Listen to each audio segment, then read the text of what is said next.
At 7:41 this morning local time, 20 people were standing inside the exclusion zone of a volcano that had been warning for over a month. 3 of them did not come back down. The ash column climbed 10 kilometers, 6 miles, into the sky in a single burst. The volcano has erupted more than 200 times since last March. Most of the climbers who hiked it that morning had been told in writing on banners at the trail entrance to stay away. Here is how we got here. Mount Dukono sits on Halmahera Island in North Maluku, Indonesia. It is 1,335 meters tall. It is one of the most active volcanoes in a country that holds the highest concentration of active volcanoes on the planet. This is not a volcano that erupts occasionally. Dukono has been erupting almost continuously since 1933, over 90 years of unbroken activity. Most active volcanoes go through cycles of eruption and rest, with months or sometimes years between events. Dukono does not rest. It produces ash plumes almost daily, sometimes multiple times a day. In the geological community, it is called a persistently active volcano. And that constant low-level behavior is exactly what makes the events of this morning so unusual. Because Mount Dukono is always doing something, the people who live near it have learned to read its behavior. Small ash plumes rising 400 meters above the summit are normal. Plumes rising 1,000 or 2,000 meters are still within the normal range. The eruption that happened this morning sent ash 10 kilometers high.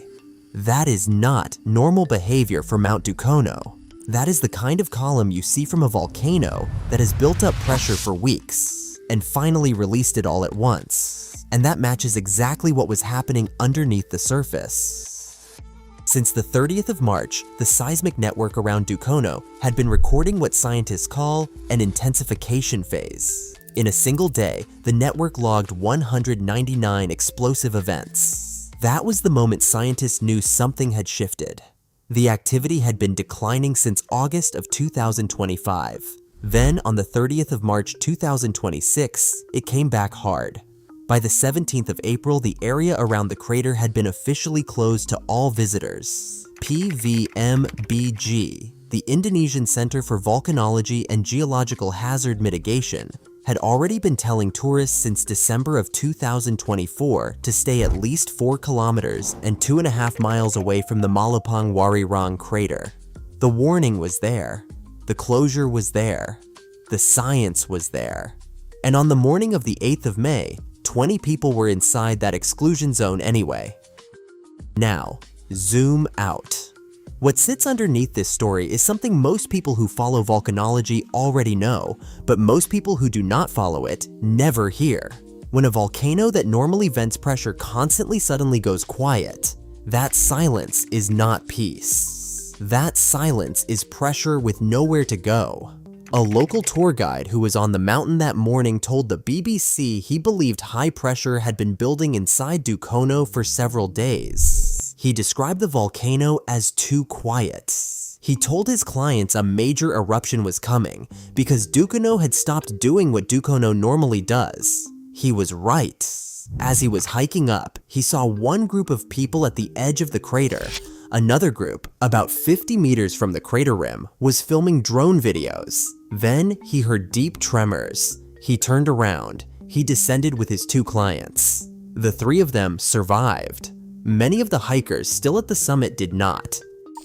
Here is the detail buried in the data. Seismic monitoring on May 8th recorded 42 eruption earthquakes between midnight and the moment the ash column reached 10 kilometers. The mountain was screaming on the instruments before it screamed into the air. Every one of those signals was read in real time by scientists whose job is to keep climbers off the mountain when it does exactly what it did this morning. This is where the story gets uncomfortable. The eruption was predicted. The warning was issued. The exclusion zone had been in place for almost a year and a half. And the people who needed to hear it most were inside it anyway. The 20-member hiking group included 9 foreign tourists and 11 local hikers.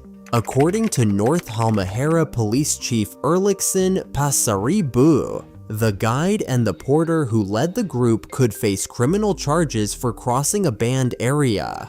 This was not a case of people wandering accidentally too close. This was an organized expedition that crossed a clearly marked boundary. 2 of the dead were Singaporean men, aged 30 and 27. The third was a local woman from the city of Ternate. The bodies remain on the mountain. The crater is still ejecting ash and rock.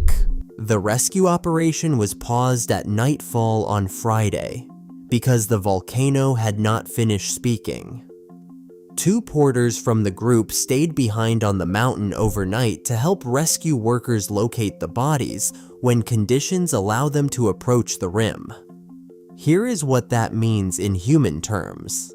Picture a guide standing 100 meters downslope from the crater rim on a Friday morning. He had 2 clients with him. He watched another group of 9 local tourists climb past him toward the top. He shouted to them, and he hoped they would listen. They did not. When the eruption happened, the column rose so fast and the booming sound was so loud that he initially believed no one above him had survived. The fact that only 3 people did not survive was, in his words, the only good thing about the morning. That sentence is the one that should be on every news desk in the world today. And here is the part nobody is putting in the headlines. The Indonesian Association of Disaster Experts has been warning about exactly this scenario for years. Dr. Daryono, speaking to the BBC, said the incident proves once again that active volcanoes can never be treated as ordinary tourist destinations. He pointed at a specific cause: social media. The public sees videos of climbers and influencers who successfully ascend and return safely. They see the dramatic content from the people who made it back. They do not see the volcanic gas, the incandescent ejections, the sudden explosive eruptions that did not happen on those specific days. The risk perception gets distorted.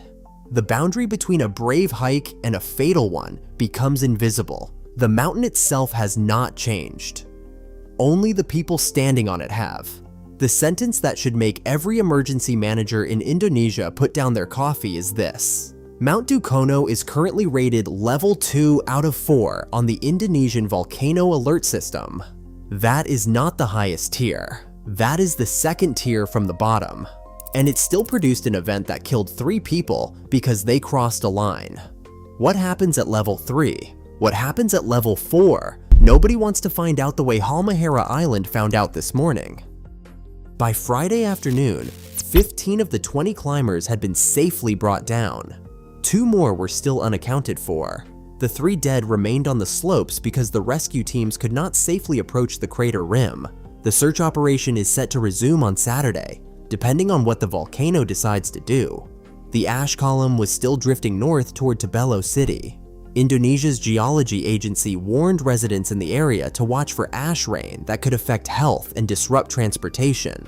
Mount Dukono is not finished. The column is still climbing.